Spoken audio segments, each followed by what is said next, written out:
Gopi Sudhakar and ரெவசானி Vijay and youtubers டீம்ஸ்லாம் சேர்ந்து ஒரு படம் அடிச்சிருக்காங்க. அதான் வந்துட்டு ஓடவும் முடியாது, ஒளியவும் முடியாது. ஒரு 5 இயர் ஜேர்னி அப்படின்ட்டு நம்ம அந்த ரெவசானி விஜய் டீமில் வந்துட்டு ஒருத்தங்க எப்பவுமே ஒரு பொண்ணு வந்துட்டு ஆக்ட் பண்ணிட்டே இருந்ததில்ல. ஸோ அந்த அக்கா கூட வந்துட்டு போட்டிருக்காங்க இந்த மாதிரி இப்படி ஒரு 5 இயர்ஸ் வெயிட்டிங்கான ஒரு மூவி அப்படின்ட்டு. ஸோ நான் இன்னைக்கு தான் வந்துட்டு அந்த இன்ஸ்டால ஸ்டோரியை பார்த்தேன். ஸோ பார்த்துட்டு அதுக்கப்புறம் சரி படத்தை பார்ப்போம் அப்படின்னு பார்த்தா அப்புறம் என்ன இருக்கு அப்படின்னு கேட்டிங்கன்னா, சில கிரிஞ்சான விஷயங்களும் சில பூமர்ஸான மேட்டர்ஸ் நிறைய இருக்குது. So boomer uncle yes come on uncle. மற்றபடி வந்து பெருசா என்ன இருக்குன்னு கேட்கறதுக்கு வந்து நீங்க இந்த வீடியோ வந்துட்டு ஃபுல்லா வாட்ச் பண்ணீங்கன்னா அவங்களுக்கு அது புரியும். ஸோ வாங்க நம்ம வீடியோக்குள்ள போகலாம். இது உங்கள் மாஸ்டர் ஆஸ்கிங்.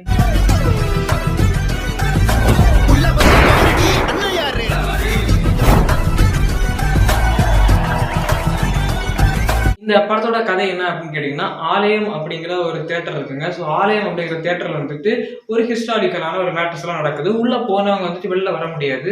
பட் வெளில போனவங்க வந்துட்டு உள்ள வர முடியுமா அப்படின்னு கேட்டா அதுவும் முடியாது. என்னடா முட்டாத்தனமா பேசிக்கிட்டு இருக்க முட்டா பயல. அதை பத்தி கொஞ்சம் டீட்டெயிலிங்கா வந்துட்டு இதுல கொடுத்துருக்காங்க. அது என்ன கதை, என்ன கான்செப்ட் அப்படின்னு கேட்டீங்கன்னா, அதை பத்தி நான் ஃபுல்லா சொல்ல முடியாது. முடியல முடியாது. ஸோ நீங்க வந்துட்டு படத்தை தியேட்டர்ல பார்த்தா தான் எனக்கு கொஞ்சம் ஃபுல்ஃபில்லா இருக்கும். சரி, ஓகே, நம்ம ரிவ்யூவை பார்த்து ஒருத்தன் படத்துக்கு போய் பார்த்துருக்கோம் அப்படின்ட்டு. அதனால வந்துட்டு சும்மா சிமிலாரிட்டியா ஒரு சின்ன விஷயத்த சொல்றேன். என்னன்னா, ஒரு விஷயம் கோஸ்ட் மாதிரி ஸ்டோரியை கொண்டு போறாங்க. ஆனா இது கோஸ்ட் ஸ்டோரியான்னு கேட்டீங்கன்னா கிடையாது.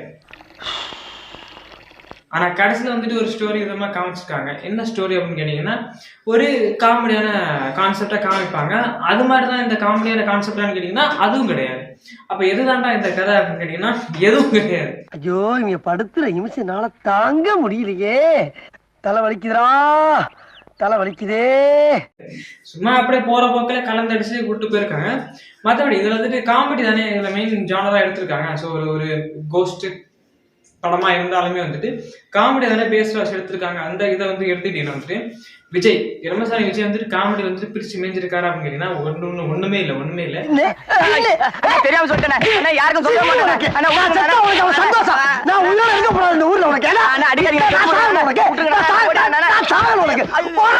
நம்ம கோபி சுதாகர் இருக்காங்கல்ல, அவங்க வந்துட்டு இது மாதிரி எடுத்துக்கலாம். கவுண்டமணி செந்தில். ஸோ இந்த கான்செப்ட் வந்து எடுத்துக்கிட்டீங்கன்னா வந்துட்டு கரெக்டா இருக்கு.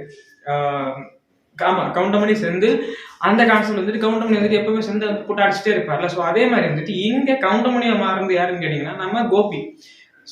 செந்திலா மாறுறது யாருன்னு கேட்டீங்கன்னா நம்ம சுதாகர். ஸோ அவங்க 2 பேருமே அப்படி மாறி ஒவ்வொரு சீனையும் வந்து இவங்க வந்துட்டு ஒரு மாதிரி இவங்க ஒரு இவங்களுக்குள்ள ஒரு உலகத்துல வந்துட்டு காமெடி பயங்கரமா இருந்துச்சு.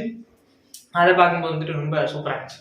மற்றபடி இந்த ரெவசானி அவங்க அந்த விஜய் அடுத்து இன்னொரு ஒரு கேரக்டர் இருக்குது. ஸோ இதெல்லாம் வந்துட்டு அவங்க தான் அந்த ப்ரொடக்ஷன்ஸ், அவங்க தான் அந்த படத்தை எடுத்திருக்காங்க.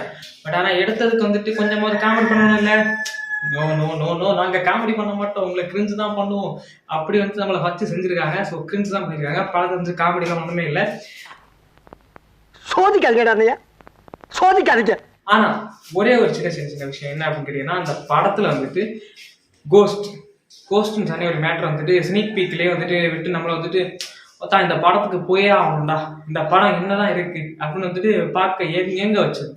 அந்த மாதிரி இந்த படத்துல வந்துட்டு ஏதாவது இருக்கான்னு கேட்டீங்கன்னா எஸ், கோஸ்ட் அப்படிங்கிற ஒரு கான்செப்ட்ல வந்துட்டு நம்ம காலேஜ்ல வந்துட்டு பசங்களை பயமுறுத்தணும்னா என்ன பண்ணுவோம், ஹாஸ்டல் லைஃப்ல வந்துட்டு ஏதாவது மெழுகுத்திரி எடுத்துட்டு போவோம் தெரியுமா.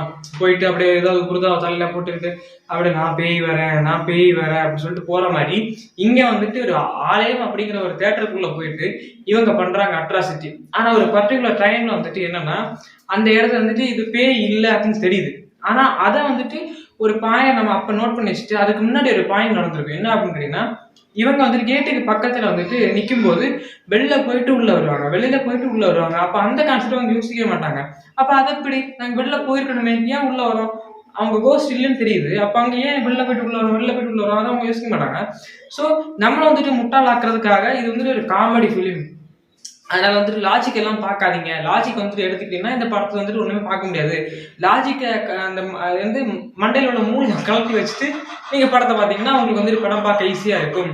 நீங்க வந்துட்டு அந்த லாஜிக்கோட தான் இந்த படத்தை நான் பார்ப்பேன் அப்படின்னு கேட்டீங்கன்னா படம் பார்க்க இன்ட்ரெஸ்ட் இருக்காது அப்படின்னு சொல்ற மாதிரி அவங்களே வந்துட்டு படத்தை வந்துட்டு எடுத்திருக்காங்க. காரணம் என்ன அப்படின்னு கேட்டீங்கன்னா அதான்.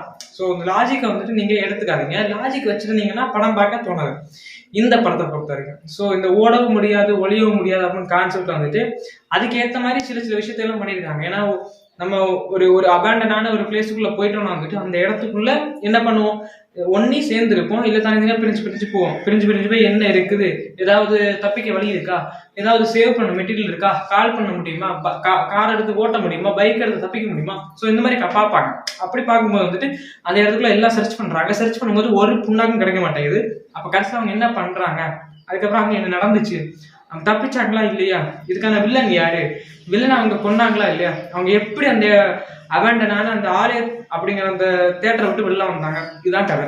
அதுக்கப்புறம் ஒரு படத்தை வந்து நாங்க போட்டுட்டே இருப்பாங்க. ஒரு மொக்க பேய் படம் அப்படின்னு சொல்லிட்டு அந்த தியேட்டருக்குள்ள ஒரு படம் ஓடும். ஸோ அந்த படத்துக்குள்ள என்ன இருக்குது, அந்த படத்தை வச்சு எதை கொண்டு போயிருக்காங்க, இந்த படத்தோட டைரக்டர் ஏன் காணாம போறாரு, அந்த தியேட்டர்ல ஓடுன அந்த படத்துக்கும் இந்த கதைக்கும் அங்க நடந்த இந்த அந்த உள்ள மாட்டிக்கிட்ட அந்த பசங்களுக்கு எல்லாருக்கும் இருக்க மேட்டர்ஸ் எல்லாம் என்ன, அப்படிதான் அதை வந்து கேட்கணும். அண்ட் இன்னொரு விஷயம், இதெல்லாம் உள்ள நடந்துட்டு இருக்குது. வெளியில வந்துட்டு அந்த ஆலயம் அப்படிங்கிற தியேட்டர்ல இருந்து வெளியில எல்லாரும் வந்துட்டாங்க. தட் மீன்ஸ் அந்த 13 பேர் வந்துட்டு வெளில வந்துட்டாங்க. வெளில வந்ததுக்கு அப்புறமும் கேட்டுக்கு வெளியில வந்துட்டு எவனோ ஒருத்தன் ஒரு போலீஸ்காரன் நிற்பான்.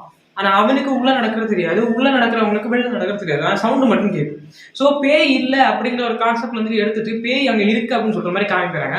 ஸோ நம்மள முட்டாளாக்க ட்ரை பண்றாங்களா, இல்ல கதை வந்து நீங்க இன்னும் புரிஞ்சுக்கல அப்படின்னு சொல்ல ட்ரை பண்றாங்களா தெரியாது. இப்போ நான் ஒன்று சொல்றேன், நான் இவ்வளவு கன்ஃபியூஷனா பேசுவேன்ல. ஸோ இதுக்கான மேஜரான பாயிண்ட் ஆஃப் தட் அந்த கிளைமேக்ஸ்ல வந்துட்டு உங்களுக்கு இதெல்லாம் இந்த இதுக்கான கேள்வி எல்லாம் உங்களுக்கு ஆன்சர் தெரியும். இதுக்கு தான் நான் இந்த இவ்வளோ கேள்வி கேட்டிருக்கேன். ஸோ இந்த இவ்வளோ கேள்வினா என்னென்ன கேள்வி கேட்டிருக்கீங்கன்னா கண்டிப்பா நீங்க வந்து நான் திரும்ப பேச முடியாது. ஸோ நீங்க ரீவைண்ட் பண்ணி பாருங்க நான் எவ்வளோ கேள்வி கேட்டிருக்கேன்னு. ஸோ அந்த கேள்வி எல்லாமே வந்துட்டு கிளைமேக்ஸ் ஆன்சர்ஸ் இருக்கு. அதுக்கு நீங்க என்ன பண்ணணும்னு கேட்டீங்கன்னா ஓடவும் முடியாது ஒளியவும் முடியாது துபிச்சு பிக் பாஸ் படத்தை போய் செக் பண்ணி பாருங்க. என்னடா துபிச்சு பிக் பாஸ் எல்லாம் வரமாட்டான்னு கேட்டீங்கன்னா இல்லை, ஓடவும் முடியாது ஒளியவும் முடியாது. ஸோ இதான் படம். அது வந்துட்டு முக்கியமா அந்த கோபி சுதாகரோட காமெடியை நீங்க என்ஜாய் பண்ண நினைச்சீங்கன்னா கண்டிப்பா போய் பாருங்க. அண்ட் அதுக்கப்புறம் வந்துட்டு நம்ம கோபி சுதாகரோட அவங்க ஓன் ப்ரொடக்ஷன்ஸ்ல எடுத்துருக்க அந்த படத்துக்காக நீங்க வெயிட் பண்ணுவீங்க இந்த படத்தை பார்த்துட்டு. ஸோ அதனால சொல்ல வரேன். ஸோ மறக்காம போய் செக் அவுட் பண்ணி பாருங்க. This is master. ஷேர் பண்ணுங்க. பாய்.